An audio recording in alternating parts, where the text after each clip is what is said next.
जय माता की दोस्तों, महाकाली तंत्र चैनल में आपका स्वागत है।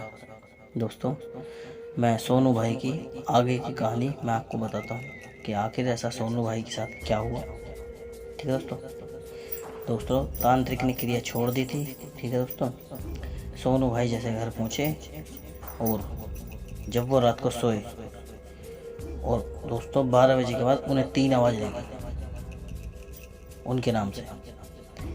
दोस्तों, सोनू भाई नहीं उठे, लेकिन सोनू भाई का जो छोटा भाई था वो उठा। उनने आवाज़ मारी, कौन? तो दोस्तों, जो भी साधक ने उसने तांत्रिक ने क्रिया छोड़ी थी शमशान से, एकदम घर के बाहर सोनू के ऐसे आवाज़ आई भट जैसी, जैसे कोई फूटा हो, मतलब टायर फटा हो। तो सोनू भाई का जो छोटा भाई था उनने गेट खोल कर देखा, क्योंकि वो भी डरता नहीं था इन चीज़ों से, लेकिन उनने गेट खोल के देखा तो दोस्तों सोनू भाई का जो छोटा भाई था उसे खून की पलटी हुई और वहाँ पर वो मर गया। यानी कि सोनू भाई के लिए काल आया था और वो काल सोनू भाई का ना होकर उनके भाई का हो गया। ठीक है दोस्तों, क्योंकि वो सामने आ गया।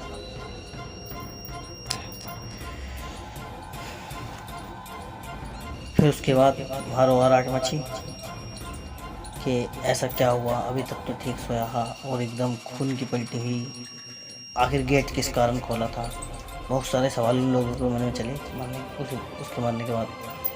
तो सोनू जो भाई थे उन्होंने हनुमान जी की चालीसा पढ़ी, मन सच्चे मन से उन्हें पुकारा, पूछा, लेकिन उनके मन में बजाय कि तुम्हारा भाई अपनी मौत नहीं मरा, वो मारा गया है।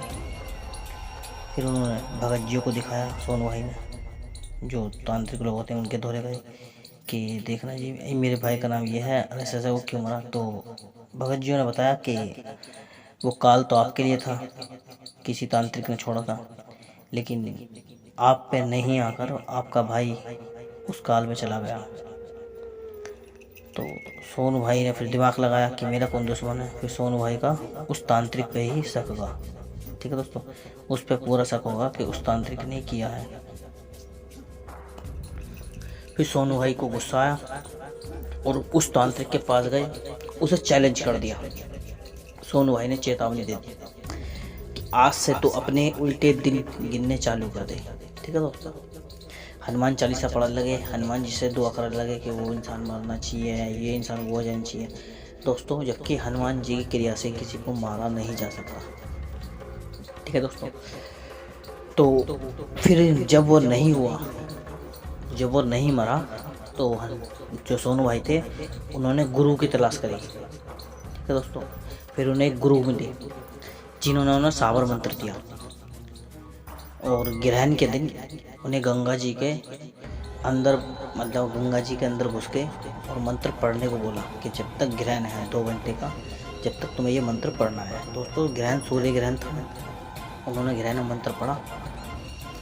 तो दोस्तों, जिस गुरु से मंत्र दिया था उस गुरु को उस मंत्र की खुद नहीं पता थी कि उस मंत्र का समाधान क्या है, सामग्री क्या है।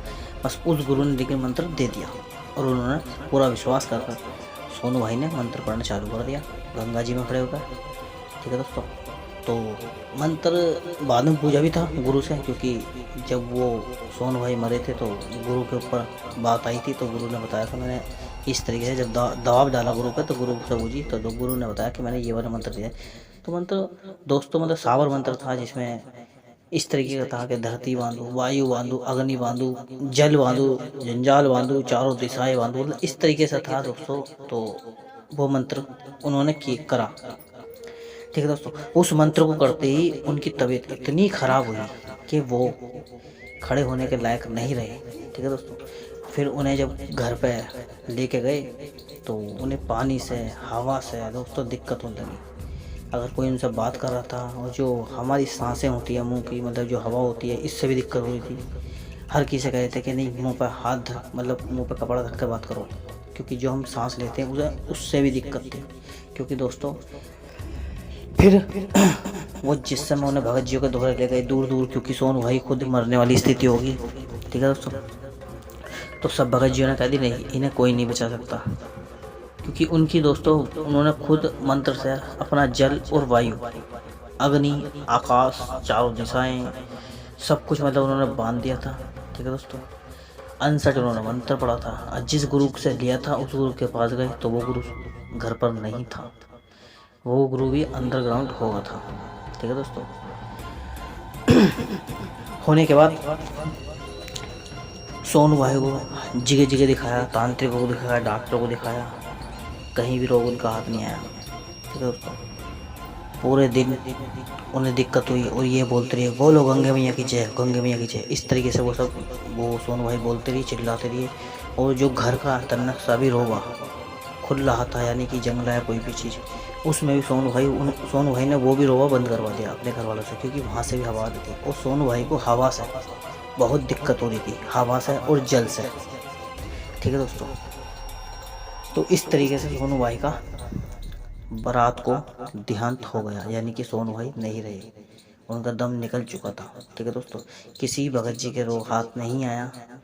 और दोस्तों हर किसी भगत जी के बस की बात नहीं होती। ठीक है दोस्तों। तो इस तरीके से सोनू भाई का अंत हुआ और कहीं ना कहीं सोनू भाई अपने घमंड के कारण मरे। ठीक है दोस्तों। क्योंकि किसी भी व्यक्ति को अपने ऊपर इतना घमंड ठीक नहीं है, क्योंकि इंसान का घमंड ही उसे लेके बैठता है। क्योंकि हम सामने वाले को देख के उसकी शक्ति का अंदाजा नहीं लगा सकते।